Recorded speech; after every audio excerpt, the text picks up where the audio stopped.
الله من الشيطان الرجيم. بسم الله الرحمن الرحيم.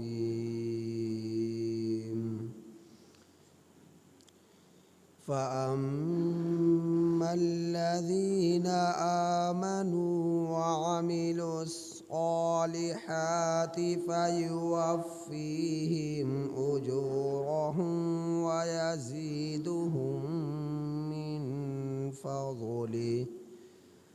وأما الذين استنكفوا واستكبروا فيعذبهم عذابا أليما ولا يجدون لهم من دون الله وليا ولا نصيرا. یہ سورۃ النساء کی آیت نمبر 173 ہے. یہ سورۃ النساء کی آیت نمبر 173 ہے. اس آیت کریمہ کا ترجمہ یہ ہے: فَأَمَّا الَّذِينَ آمَنُوا، سو بہرحال وہ لوگ جو ایمان لائے، وَعَمِلُوا الصَّالِحَاتِ اور اچھے عمل کرتے رہے، فَيُوَفِّيهِمْ سو ان کو دیا جائے گا پورا اجورہم ان کا اجر، وَيَزِيدُهُم مِّن فَضْلِهِ اور ان کو زیادہ دے گا اپنے فضل سے. وَأَمَّا الَّذِينَ اسْتَنكَفُوا اور بہرحال وہ لوگ جنہوں نے ناک چڑھایا، اور بہرحال وہ لوگ جنہوں نے عار سمجھا، جنہوں نے ناک چڑھایا، وَاسْتَكْبَرُوا اور تکبر کیا، فَيُعَذِّبُهُمْ سو ان کو دے گا عذابًا علیما دردناک عذاب.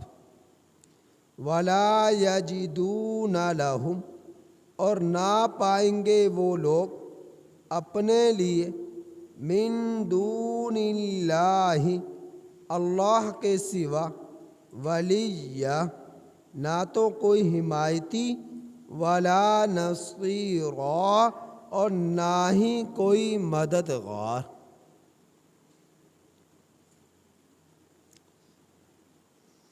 پچھلی آیات کریمہ کے آخر میں آپ احباب اس بات کو سن چکے کہ اللہ ان سب لوگوں کو اپنی طرف جمع کرے گا.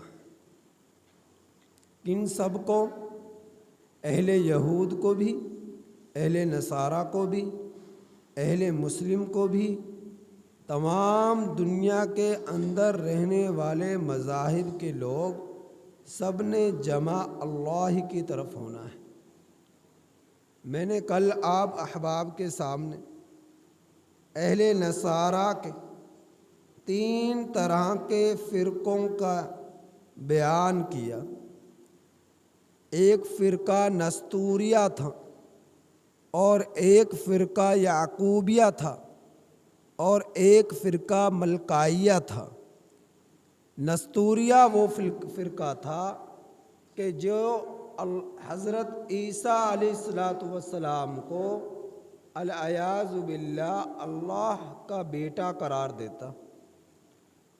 اور یعقوبیہ وہ فرقہ ہے کہ جو حضرت عیسیٰ علیہ السلام کو اللہ کا بیٹا بھی قرار دیتا ہے، اور پھر یہ کہتے ہیں کہ اللہ ان کے اندر حلول اختیار کر گئے، سرایت کر گئے، اب عیسیٰ نہیں بلکہ عیسیٰ ہی اللہ ہے، الیاذ باللہ، عیسیٰ ہی معبود ہے، عیسیٰ ہی الہ ہے۔ تیسرا فرقہ ملکائیہ تھا، اس کے بارے میں یہ بتلایا گیا تھا کہ اہل نصارہ کے اس فرقے کا عقیدہ اور نظریہ یہ تھا کہ اللہ جل جلالہ، حضرت عیسیٰ علیہ السلام اور حضرت جبرائیل امین علیہ السلام تینوں مل کر نظام قدرت کو چلا رہے ہیں، کائنات کو چلا رہے ہیں، تینوں مل کر خدا ہیں، معبود ہیں۔ وہ تو اس کو قرآن کریم میں ثلاثہ کے الفاظ سے بیان فرمایا کہ وہ لوگ تثلیث کے قائل تھے، اور اس تیسرے فرقے میں سے بھی ایک اور فرقہ بنا جو اللہ جل جلالہ حضرت عیسیٰ علیہ السلام کے ساتھ جبرائیل امین علیہ السلام کو نہیں بلکہ حضرت مریم کو تیسرے اس تثلیث کے اندر شامل کرتے ہیں کہ یہ تینوں مل کر خدا ہیں اور نظام کائنات کو چلا رہے ہیں۔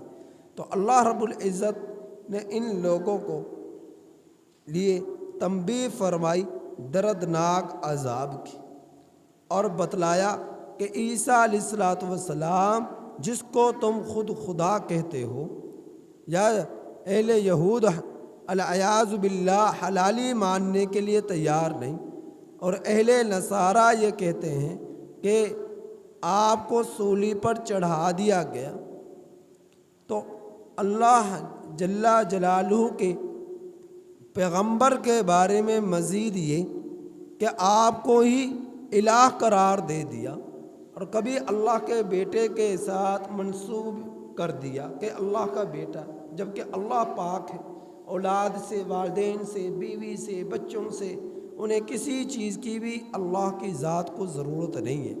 ہم لوگوں کو ضرورت ہے، اللہ کو ضرورت نہیں۔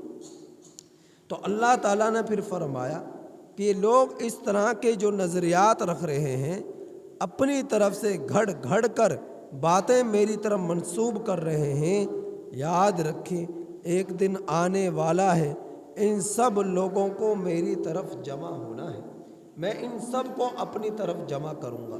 تو یہاں تک بیان تھا گزشتہ آیات کریمہ میں۔ تو اللہ جمع کر کر کرے گا کیا؟ اللہ تعالیٰ فرما رہے میں ان سب کو اپنی طرف جمع کروں گا، تو جمع کر کر کرے گا کیا؟ تو آج کی اس آیت کریمہ میں اللہ نے اس کا بیان فرمایا، میں جمع کر کر کیا کروں گا، تو میں آپ کو بتاتا ہوں میں کیا کروں گا۔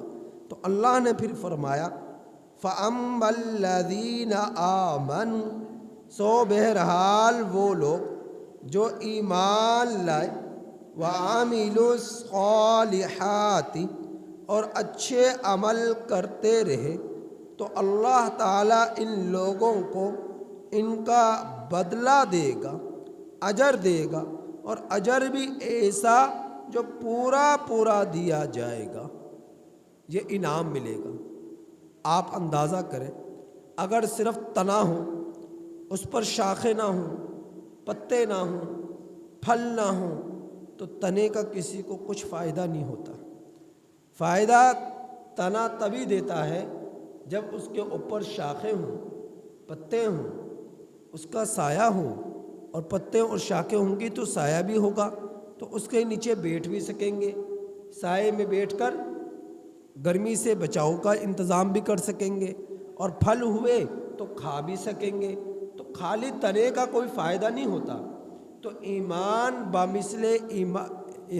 بامثل تنے کے ہیں، اور شاخیں اس کے اعمال ہیں، نماز، روزہ، حج، زکوٰۃ، تقوی، سچائی، حقانیت، اذکار، صدقات، خیرات، عطیات، انفاق فی سبیل اللہ، اور اللہ کے راستے میں جہاد۔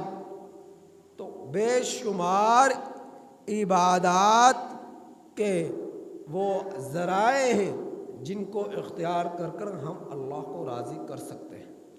تو یہ جتنے بھی ایمان کے بعد اس کے اعمال جو ہیں جن کا تقاضا ایمان کرتا ہے ان کا ہونا ایمان کو فائدہ پہنچاتا ہے، اور ایمان والے کو فائدہ پہنچاتا ہے۔ اگر اعمال نہ ہوں تو جس طرح خالی تنے کا کوئی فائدہ نہیں ہوتا، اسی طرح ایمان کا جہنم سے بچاؤ کے لیے کوئی فائدہ نہیں ہوگا۔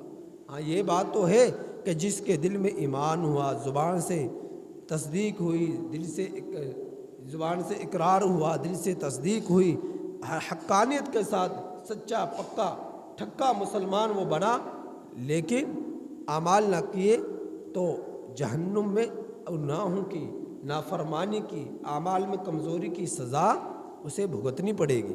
ہاں اللہ اپنا کسی پر فضل فرما دے تو ایک نہ ایک دن جنت میں تو ضرور جائے گا جو بھی ایمان لائے، لیکن اگر اول مرتبہ ہی جہنم سے بچنا چاہتے ہیں تو پھر اعمال کو اختیار کرنا پڑے گا، اور اعمال اللہ کے فضل کو اپنی طرف کھینچتے ہیں۔ اعمال ایمان کے بعد اللہ رب العزت کے فضل کو اپنی طرف کھینچتے ہیں۔ اگر اعمال نہ ہوں تو اللہ کا فضل بھی متوجہ نہیں ہوتا، اور جو بھی جنت میں جائے گا اللہ کے فضل سے ہی۔ اگر کوئی یہ کہے میں نے اپنے اعمال کے بل بوتے پر جنت میں جاؤں گا تو یہ اس کی غلط فہمی ہے۔ اللہ رب العزت ایک ہی نعمت پر پکڑنے پر آگے تو ہم ایک نعمت کا جواب نہیں دے سکتے اللہ تعالیٰ کو، تو اللہ رب العزت اپنا فضل ہی فرمائیں گے تبھی جنت میں جائیں گے۔ تو اللہ تعالیٰ فرما رہے جو شخص ایمان لایا، اچھے عمل کیے تو ان کو پورا ان کا اجر دیا جائے گا، اور ان کو زیادہ دیا جائے گا اپنے فضل سے۔ فضل کیا ہے؟ قرآن کریم میں ارشاد باری تعالی ہے، من جاء بالحسنۃ فلہ عشر امثالھا، جو شخص ایک نیکی لے کر آئے گا اللہ اسے 10 کا ثواب دے گا۔ نیکی ایک کرے گا اجر اسے 10 کا ملے گا۔ تو یہ اللہ کی طرف سے زیادتی ہے، اضافہ ہے جو اللہ تعالیٰ دے رہے۔ اب آپ میں سے کوئی شخص ایک مرتبہ پڑھے سبحان اللہ، تو اس نے ایک مرتبہ پڑھا، اللہ تعالیٰ اسے 10 مرتبہ سبحان اللہ کہنے کا ثواب دیں گے۔ ایک مرتبہ تو اس لیے جو اس نے پڑھا، 9 مرتبہ اضافی، 9 مرتبہ اضافی۔ عام معمول میں آپ ابھی کہیں سبحان اللہ تو آپ کو 10 نے کیا، آپ کہیں الحمدللہ آپ کو 10 نے کہ ایک مرتبہ رہے اور اللہ اجر 10 کا دے رہے۔ آپ کہیں اللہ اکبر، اللہ 10 کا ثواب دیں گے، اللہ تعالیٰ 10 کا ثواب دیں گے۔ آپ قرآن کریم کا ایک لفظ کی تلاوت کریں تو اللہ تعالیٰ 10 کا ثواب دیں گے۔ الف لام میم پڑھیں، الف کا 10 گنا ثواب، لام کا 10 گنا ثواب، میم کا 10 گنا ثواب۔ الف لام میم پڑھنے کے بنا پر آپ کو 30 نیکیاں مل چکی ہیں۔ اور لیکن اگر یہی نیکیاں، یہی سبحان اللہ، یہی الحمدللہ آپ اللہ کے راستے میں کہیں، فی سبیل اللہ کی مد میں کہیں، تو اللہ رب العزت کی طرف سے اس کے 700 گنا تک اجر دیا جائے گا۔ اللہ کے راستے میں اگر سبحان اللہ پڑھیں، اللہ رب العزت کے راستے میں الحمدللہ پڑھیں، پھر فی سبیل اللہ کی مد کئی طرح ہیں، کئی ہیں۔ مثال کے طور پر آپ اپنے گھر سے نکلے کہ میں جاؤں گا مسجد میں نماز پڑھوں گا، اور نماز کے بعد درس قرآن سنوں گا، درس قرآن سنوں گا، مسائل سنوں گا، ترجمہ سنوں گا، تفسیر سنوں گا، تلاوت سنوں گا، اور میں وہاں بیٹھوں گا اور اس کے بعد آؤں گا، تو آپ اپنے گھر سے نکل رہے تو اللہ رب العزت آپ کے گھر سے نکلنے کے بعد آپ اللہ کے راستے میں ہیں۔ جس کی یہ نیت ہو، کتنا بڑا اجر کہ آپ اپنے گھر سے، اپنے علاقے سے اس لیے اس مقصد کے تحت مسجد میں آئے کہ نماز پڑھوں گا، نماز کے بعد علم سیکھوں گا۔ اب یہ علم ہے، درس قرآن کو سیکھنا یہ علم ہے، ترجمہ سیکھنا علم ہے، تفسیر سیکھنا یہ علم ہے۔ آپ اللہ کے راستے میں آ رہے ہیں، جب آپ یہاں سے اٹھ کر گئے تو آپ کو یہاں سے اٹھنے کے بعد گھر سے نکلنے کے بعد سے لے کر گھر میں واپس پہنچنے تک آپ کو ہر قدم پر ایک نیکی ایک درجے کا ثواب تو ویسے ملے گا، لیکن جب فی سبیل اللہ کے مد میں آئے تو 700 گنا ملے گا۔ ایک قدم پر 700 گنا آپ کو ثواب مل رہا ہے، 700 گنا آپ کو، ایک درجہ آپ کا بلند ہو رہا ہے، 700 گنا آپ کے معاف ہو رہے ہیں، 700 نیکیوں کا اجر آپ کو دیا جا رہا ہے۔ تو یہ فی سبیل اللہ کی مد میں آپ تبلیغ کے لیے نکلے، اور تبلیغ وہی کرتے ہیں جن کے پاس علم ہوتا ہے، جن کے پاس صلاحیت ہوتی ہے، وہ تبلیغ کرتا ہے۔ جب تبلیغ کرنے کے لیے اپنے گھر سے نکلے تو وہ فی سبیل اللہ کے مد میں ہے، وہ فی سبیل اللہ کے مد میں جب اپنے گھر سے نکلا تو اللہ رب العزت اسے 700 گنا اسے نیکیوں کا اجر عطا فرماتے ہیں۔ آپ جہاد کے لیے نکلے، یہ بھی فی سبیل اللہ کے مد میں ہے، جہاد کے لیے نکلے، آپ کے ہر قدم پہ 700 نیکیوں کا آپ کو ثواب ملے گا۔ آپ جو ہے اسی طرح پر جو ہے جہاد فی سبیل اللہ کے لیے جس طرح نکلے ہیں، اسی طرح کسی غریب کی مدد کے لیے نکلے، ملک کے تحفظ کے لیے نکلے، کسی یتیم کی فکر کے لیے نکلے، یہ بھی فی سبیل اللہ کی مد میں ہے، یہ بھی فی سبیل اللہ کے مد میں ہے۔ تو آپ کو 700 نیکیوں کا ثواب ملے گا، 700 نیکیوں کا ثواب ملے گا۔ صرف نیت کرنے کی ضرورت ہے۔ تو اللہ کے راستے کی بے شمار شاخیں ہیں، جس شاخ کو بھی آپ استعمال کر لیں اس میں آپ کو 700 گنا نیکیاں ملیں گی، 700 گنا آپ کو نیکیاں ملیں گی۔ کتنا آسان ہے نیکیوں کا حصول، لیکن یہ تب تک ہے جب تک زندگی میں سانسیں ہیں۔ سانسیں ختم ہونے کے بعد آپ ہزار کیا خرم مرتبہ قرآن کریم مکمل کریں، خرم مرتبہ آپ اذکار کریں، خرم مرتبہ آپ سجدے کریں، نہ آپ کے سجدوں کا فائدہ، نہ آپ کے اذکار کا فائدہ، نہ آپ کے عبادات کا فائدہ، نہ آپ کے تلاوت قرآن کا فائدہ، کوئی فائدہ نہیں ہوگا موت کے بعد۔ فائدہ ہے تو موت سے پہلے یہ اس زندگی میں جو زندگی ہمیں ملی ہوئی ہے۔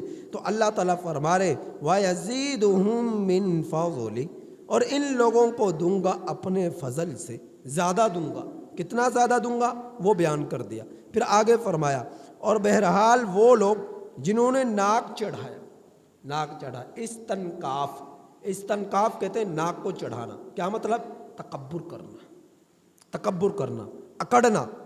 تو استنکاف یا آر سمجھنا، اپنے لیے برا سمجھنا، عیب سمجھنا، کسی کام کو کرنے کا، نیکی کو کرنا، اجر عبادت کو کرنا، اپنے لیے آر سمجھنا، برا سمجھنا، شرمندگی محسوس کرنا، تو اس کو کہا جاتا ہے استنکاف، کہ ناک چڑھانا۔ تو پھر فرمایا وہ لوگ جنہوں نے ناک کو چڑھایا، آر سمجھا، اور واستکبروا، اور تکبر کیا، تو ایسے لوگوں کے لیے اللہ تعالیٰ نے بیان فرمایا فَيُعَذِّبُهُمْ عَذَابًا عَلِيمًا، ان لوگوں کو دیا جائے گا دردناک عذاب دیا جائے گا۔ جو آر سمجھتے ہیں دین پر عمل کرنے کو، نبی کریم صلی اللہ علیہ وسلم کی شریعت کو اپنانے کو، عبادات کرنے میں جو آر سمجھتے ہیں اور تکبر کرتے ہیں، تو اللہ ایسے لوگوں کو دردناک عذاب دے گا۔ اور پھر فرمایا جب ان کو عذاب دیا جائے گا تو وہ عذاب ایسا ہوگا کہ دنیا میں تم اپنی مدد کے لیے لوگوں کو پکارا کرتے ہو تو کچھ لوگ آپ کی زبانی طور پر حمایت کرتے ہیں اور کچھ لوگ آپ کی عملی طور پر مدد کرتے ہیں، لیکن کل قیامت کے دن نہ زبانی طور پر تمہارے لیے کوئی سفارش کرے گا کہ اللہ اس کو چھوڑ دے، یا اللہ اس کو چھوڑ دے، کوئی آپ کے زبانی طور پر سفارش نہیں کرے گا کہ اللہ اس کو چھوڑ دے۔ جب تک اللہ اجازت نہ دے یا کسی کے حق میں اجازت نہ دے تو کوئی کسی کی سفارش کوئی کام نہ آئے گی، اور کافر کے حق میں تو بالکل نہیں کام آئے گی۔ کافر ہے، مشرک ہے، اس کے حق میں سفارش بالکل کام نہیں آئے گی کہ ان کو جہنم سے نکال دیا جائے اور جنت میں بھیج دیا جائے، کیونکہ کافر کے لیے ٹھکانہ ہی جہنم ہے۔ تو قرآن اللہ تعالیٰ نے فرمایا نہ پائیں گے یہ لوگ اپنے لیے اللہ کے سوا ولی، یا کوئی ولی، حمایتی۔ ولی کہتے ہیں زبانی طور پر مدد کرنا، جس طرح سفارشیں کروا لیتے ہیں، کہیں پر پھنسا ہو کوئی شخص تو زبانی طور پر کسی نے کسی کہاں سفارش کر دی تو جان چھوٹ گئی، اس کا حق میں کچھ الفاظ نکال دیے تو جان چھوٹ گئی۔ فرمایا کہ قیامت کے دن ایسا نہیں ہوگا کافر کے لیے، مشرک کے لیے۔ اور پھر فرمایا ولا نصیرا، اور نہ ہی ان کا کوئی مددگار ہوگا۔ مددگار، نصیر کہتے ہیں عملی طور پر مدد کرنا، ہاتھ کے ذریعے، پاؤں کے ذریعے چل کر جانا، تو مدد کرنا عملی طور پر، اس کو کہا جاتا ہے نصیرہ۔ تو تو کل قیامت کے دن ان کافروں کا، اہل یہود کا، اہل نصارہ کا نہ تو کوئی حمایتی ہوگا کہ زبانی طور پر ان کا حق میں سفارش کر سکے، اور نہ ہی عملی طور پر ان کی کوئی مدد کر سکے گا کہ اللہ کے عذاب سے ان کو بچا لے، کیونکہ پیچھے بات اہل نصارہ کی چلی آ رہی ہے۔ تو اہل نصارہ کے لیے ہی یہاں پر یہ سزا کا بیان ہے کہ یہ لوگ اگر باز نہ آئے، توبہ طائب نہ ہوئے، اللہ کے رسول صلی اللہ علیہ وسلم کی شریعت پر ایمان نہ لائے، عمل پیرا نہ ہوئے، تو ایسے لوگوں کا کل قیامت کے دن نہ تو کوئی حمایتی ہوگا نہ ہی کوئی مددگار ہوگا، نہ کوئی حمایتی نہ ہی کوئی مددگار۔ اللہ سے دعا ہے کہ اللہ تعالی ہم لوگوں کو اس آیت کریمہ کی کامل سمجھ نصیب